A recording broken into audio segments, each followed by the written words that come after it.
各位 HiFi 發燒友，大家好，歡迎嚟到 HiFi 發燒台，我係Lee388。今次咧同大家分享呢個發燒線材啊。咁點解一開始咧咁強調個發燒線材咧？因為之前咧我哋做直播咧有發燒話咧想我哋多啲試呢個發燒線材啊，所以今次咧就試呢個發燒線材啦。咁啊，今次咧同大家分享一個咧係嚟自日本嘅 Arcolink。咁啊，相信發燒友咧一定聽過 Arcolink 個牌子啊，因為佢係日本咧其中一個最出名嘅發燒線材廠啊。咁我今次咧就試呢個手上呢個喇叭線啦。咁如果大家想知道係咩喇叭線咧，咁就唔好行開繼續睇落去啦。咁同埋咧，如果大家睇條影片咧仲未訂閱 HiFi 發燒台咧，就快啲訂閱啦。因為要你嘅支持咧，我先可以咧再借多啲唔同嘅產品翻嚟試聽噶嘛。好，唔講咁多，去片。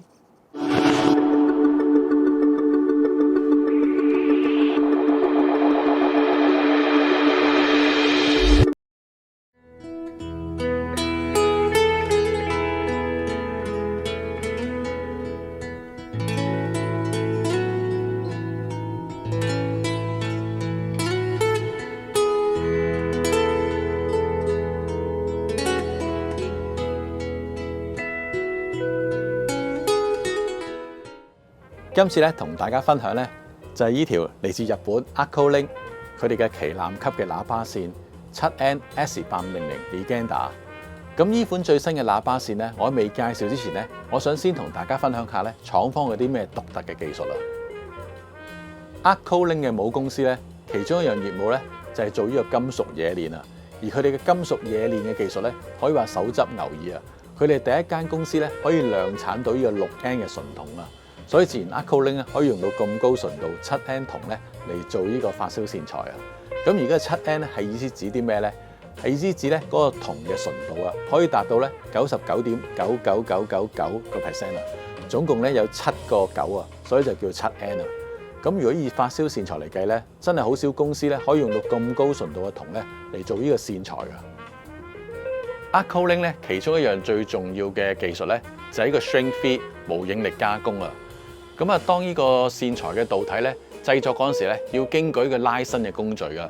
咁而嗰個工序咧，會令到呢個導體本身咧裏邊會產生個應力啊。咁而呢個應力咧，會影響到導體裏邊嘅晶體結構啊。咁從而咧會影響到個信號嘅傳送㗎。而 Arcolink 咧就用咗一個叫 shrink feed 嘅技術咧，咁令到呢個導體咧有足夠時間退火啊。咁啊，令到導體裏邊嘅應力咧可以慢慢消除啊。咁自然咧嗰個晶體結構咧可以恢復到咧原本好穩定嘅狀態啊！咁所以當信號傳送嗰時咧會更加準確同埋穩定啊！咁呢個線材導體咧，除咗用呢個7N 高純度銅之外咧，其實導體裏邊嘅晶體粒子嘅大細咧都重要㗎。咁所以咧 Arcolink 咧同佢哋母公司30電線工業咧一齊研發咗一種叫做咧 7N DUCC 超大結晶銅啊！咁呢個超大結晶銅咧，佢裏邊嘅晶體粒子嘅大細咧，比一般純銅咧係大10倍以上噶。咁同埋咧，佢可以令到個晶體咧有一致嘅方向性啊。因為咧晶體粒子咧越大咧，自然晶體同晶體之間嘅連接位咧就越少啊。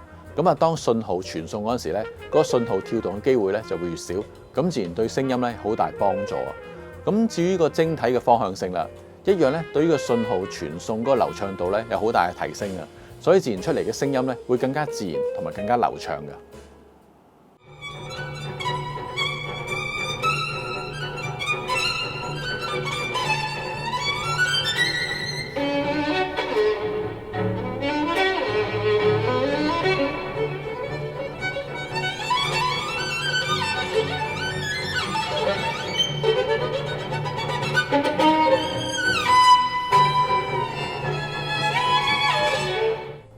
咁呢款喇叭線咧，除咗頭先提到啲導體啊同埋啲技術之外咧，其實佢外層嘅屏蔽同埋保護咧都講究㗎。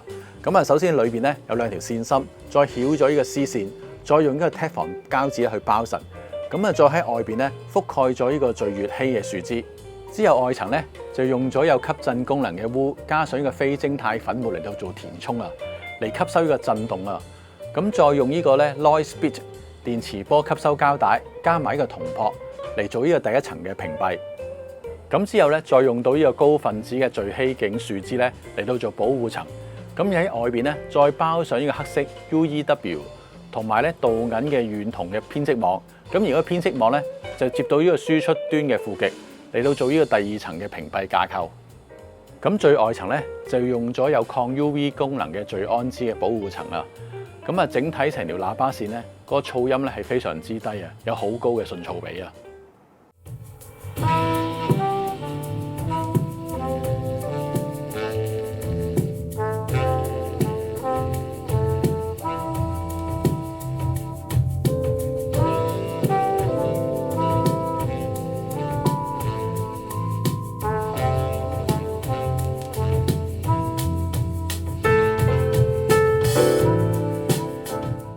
咁上邊咧提到款喇叭線咧，佢裏邊嘅導體咧就用咗一個 7N DUCC 嘅純銅去做噶。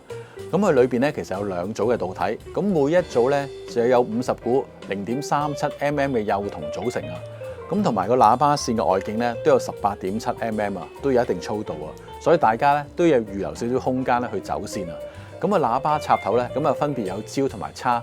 咁我呢個咧就係叉。咁啊叉咧就由6N 嘅純銅咧去做成嘅，咁外邊咧再鍍咗呢個咧0.3mm嘅鋁同埋1.5mm嘅銀啊，所以唔單止話可以做到保護啊，仲可以有好好嘅傳導率啊。咁呢個喇叭線咧，呢個插頭嘅外殼咧就用咗呢個純鋁去做，咁裏邊咧再加咗個穩定器啊，咁啊唔單止可以減低個自身嘅震動，咁啊外邊嘅震動咧個影響都係減少啊。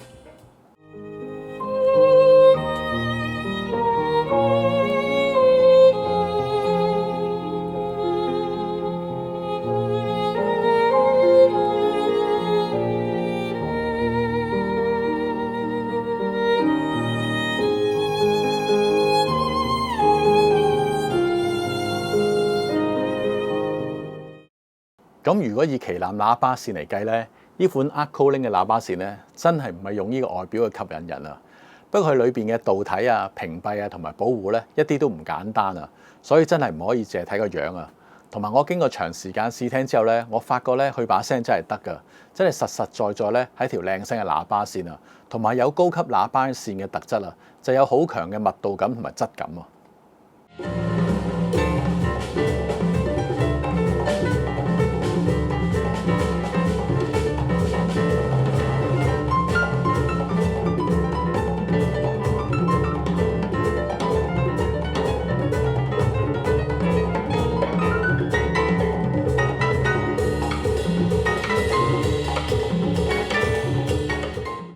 佢嘅聲音咧都係偏向咧還原度高、像真度強啊！咁如果大家播嗰個音樂咧，嗰個錄音係比較好咧，佢都會播得好好聽。咁啊，相反如果比較普通咧，佢都會忠實還原，唔會有任何修飾㗎。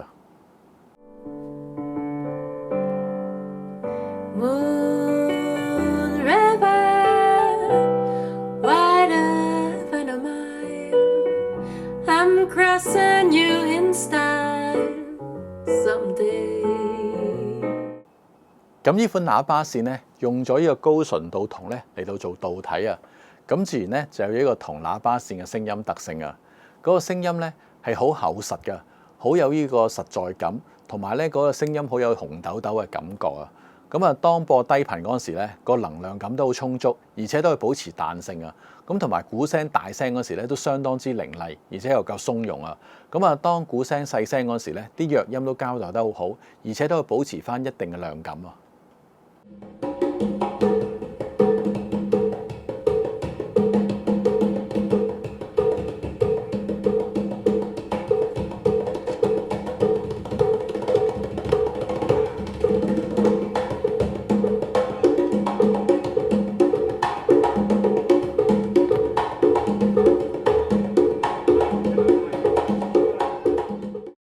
咁呢款喇叭線咧，驟耳聽落去咧，佢個高頻伸延咧，可能真係冇一啲咧天價級嘅純銀喇叭線咧去得咁盡啊。不過當我細心聽落去咧，佢個高頻伸延咧一啲都唔弱噶，咁同埋都好合理啊，仲唔會有一種咧好搶耳嘅感覺，所以更加容易控制啊，更加容易咧配合到唔同嘅喇叭。咁我覺得咧，就算配合一啲咧陶瓷高音啊、鑽石高音嘅喇叭咧，佢都完全可以配合得到噶。當用佢咧播一啲咧現場音樂會嘅錄音啊，嗰一陣氣咧，佢都可以播得到出嚟啊！所以營造出咧一個好強嘅空間感啊！咁呢方面咧，我都好欣賞嘅。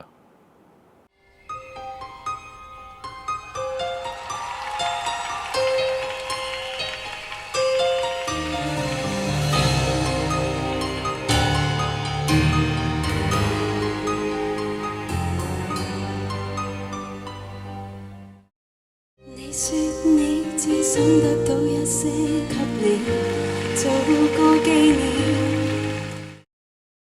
咁呢款喇叭線嘅厚度感咧都好充足啊，咁所以去播人聲嗰陣時咧，唔會話強調啲唇齒聲啊，咁有少少咧修飾同埋收圓嘅感覺啊。咁如果大家咧覺得自己套組合咧特別播啲女聲咧，係好多啲時聲咧，咁其實呢款喇叭線咧都值得留意㗎。咁啊，佢播呢個人聲嗰時咧，嗰個輪廓啊，同埋嗰個邊緣咧，佢唔屬於好鋭利嗰種啊，佢係屬於咧係好細緻啊，咁同埋一種自然嘅感覺啊，所以歌手嗰啲情感啊，同埋啲演繹方法啊，同埋嗰種唱功咧，都好容易聽得到啊。你的臉龐，閉上眼睛就在我眼前轉呀轉，我拿什麼條件能夠把你遺忘？除非我們從一開始就不曾愛過對方。咁當我最初咧收到呢款喇叭線嗰陣時咧，呢個收口位咧其實有個透明膠紙咧去保護住㗎。咁我發覺咧呢個透明膠紙咧都會影響到個聲音啊。之後我拆走咗咧，我發覺通透度咧都有所提升㗎。咁呢方面咧大家都可以注意一下啦。咁同埋呢款喇叭線有啲咩唔好處啦？就係咧佢個方向嗰個箭嘴咧係好唔明顯㗎。咁我初頭睇過上嗰個收口位咧都完全揾唔到啊。咁之後發覺咧原來線身上高咧有啲紅色字印咗喺上邊啊。不過完全咧係好難睇得到啊。咁呢方面咧大家都要注意啦。咁同埋呢顆喇叭線咧，我覺得最適合咧，如果大家想揾一啲咧比較上優質啊、聲音比較好嘅純銅喇叭線咧，大家一定要留意啊，一定要揾個機會試聽一下。好啦，今次嘅分享咧就到呢度啦。如果大家咧想知道咧今次試呢條喇叭線配合嘅器材同埋線材咧，都係下低説明欄咧睇翻嘅。咁啊，大家記得分享、訂閱、按讚、Hi-Fi 發燒台，下次見。